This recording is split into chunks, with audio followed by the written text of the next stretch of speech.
Доброе утро. Мы с Викторией едем снимать условно заброшенную усадьбу в селе Муромцево, усадьба Храповицкого. Она похожа на готический замок. Так вот, мы с Викторией едем это снимать для чего? А для чего, расскажет Виктория. Но уже в следующей серии. Привет, Алексей.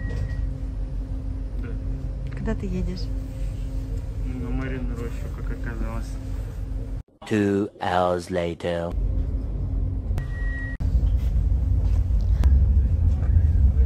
Доехав до Мариной рощи, мы поменяли электричку на метро, спустились в метро. Леша что-то читает серьезно. А потом мы поднялись из метро.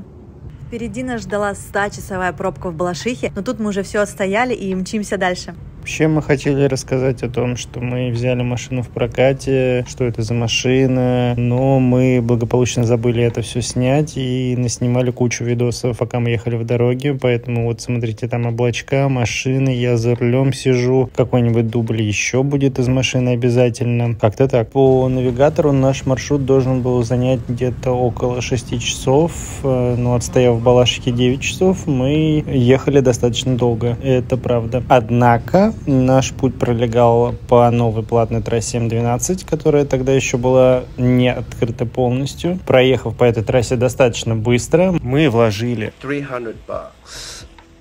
Мы проделали этот путь, чтобы увидеть его, замок. Что ты тут делаешь, Виктория? Я снимаю материал для нашей книги. Путешествия и фотография – это наше хобби. За долгие годы у нас накопилось большое количество материала, и мы хотим поделиться с вами этими снимками. С помощью фото мы хотим показать интересные места, большинство из которых доступны к посещению любому желающему. Весь наш многолетний опыт путешествий и знания, привезенные из разных уголков, мы бережно собирали и хранили все эти годы, чтобы в итоге поделиться с вами. Наша книга «Усадьбы, затерянные во времени» — это квинтэссенция фактов, историй, прошедших времен и нашего опыта, собранные в одном месте. Идея с книгой появилась пару лет назад. В нее войдут и наши фото, и знания, которые мы скрупулезно собрали, переработали и делимся ими с вами. В самое ближайшее время наша книга обретет физическую форму и попадет на полки книжных магазинов, чему мы очень рады. Нас любезно пустили на территорию усадьбы после ее закрытия. Спасибо большое. Камеру на меня камеру. Мы хотим выразить огромную благодарность Владимирско-Суздальскому музею-заповеднику за то, что он разрешил нам быть здесь, снять материал. Нас встретила Надежда Николаевна, директор филиала усадьбы в Муромцево. Музей своими силами отреставрировал один из флигелей, и теперь в нем находится часть экспозиции. В усадьбу мы приехали для того, чтобы собрать как можно больше материала для книги. Надежда Николаевна провела нам просто потрясающую экскурсию по флигеле, по территории усадьбы, рассказав историю об их владельце, о создании самого поместья и о том, с какими сложностями и трудностями сталкивается сегодня усадьба и музей. Я фотохудожник. Меня сегодня так назвала прекрасная Надежда Николаевна. Это директор филиала Муромцева. И мне понравилось, как это назвать? Это описание. Я теперь всегда буду себя величать исключительно фотохудожником. Поэтому пойдемте фотохудожничать. Пойдем. Усадьба в селе Муромцево принадлежала Храповицким с конца XIX века, а уже на рубеже веков XIX и XX здесь появляется уникальный комплекс, который дошел до наших дней в виде по большей части руин, в чем можно убедиться, глядя на замок.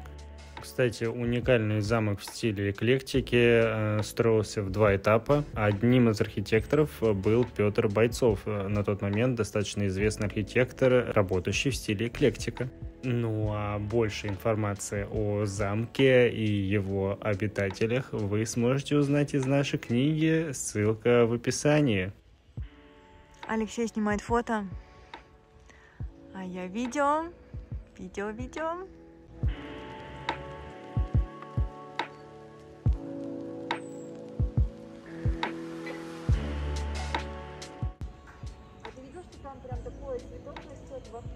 Ты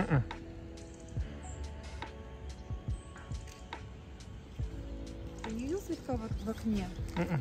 Смотри, цветок в окне. Нет, вот в башне, в башне.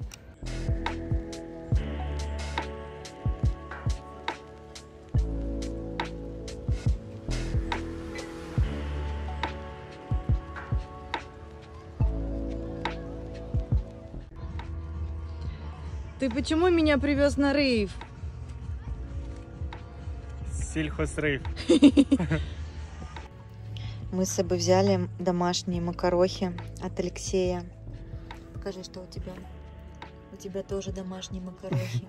Они везде, кстати. Вот на футболке еще есть. Сейчас, подождите. Не могу поддеть. О! Блин, я не успела снять, как ты съел. Очень плохо. Переснимаю. А урони еще что-нибудь. Наша миссия выполнена. Мы собрали кучу материала для книги, и впереди нас ждет долгая дорога домой.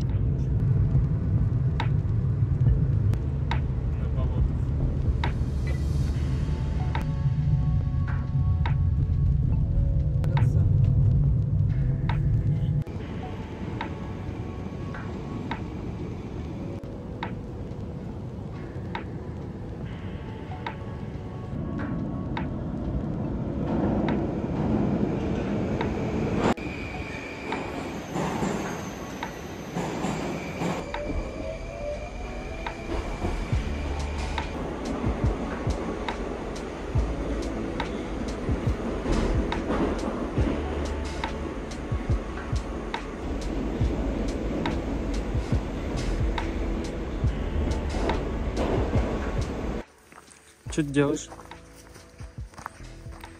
Сегодня. Как? Мне очень понравилось, как меня назвали Кат. Сегодня у нас Кат. Я не знаю. Музей-заповедник.